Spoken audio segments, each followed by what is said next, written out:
فرعون کی بیوی حضرت آسیہ نے 3 دعائیں مانگی تھی۔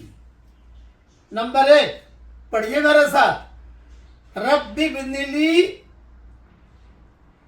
عندک بیتن فی الجنہ، اے میرے پیارے رب میرے لیے اپنے پاس جنت میں ایک گھر بنا دیجئے۔ نمبر 2 وَنَجِّنِي مِن فِرْعَوْنَ وَعَمَلِهِ، اور مجھ کو فرعون اور اس کے عمل سے بچا لیجئے۔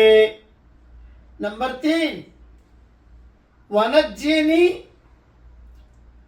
مِنَ الْقَوْمِ الظَّالِمِينَ، اور مجھ کو ظالم قوم سے نجات دیجئے۔ سورہ تحریم آیت نمبر 11 میں یہ دعا ہے۔ یہ دعا ہمیں بھی مانگنی چاہیے۔ حضرت آسیہ بہت دیندار تھی۔ روایتوں میں آتا ہے کہ رسول اللہ صلی اللہ علیہ وسلم کے ساتھ جنت میں ان کا نکاح بھی ہوگا۔ دیکھیے تفسیر ابن کثیر اور دیکھیے میری کتاب بکھرے موتی۔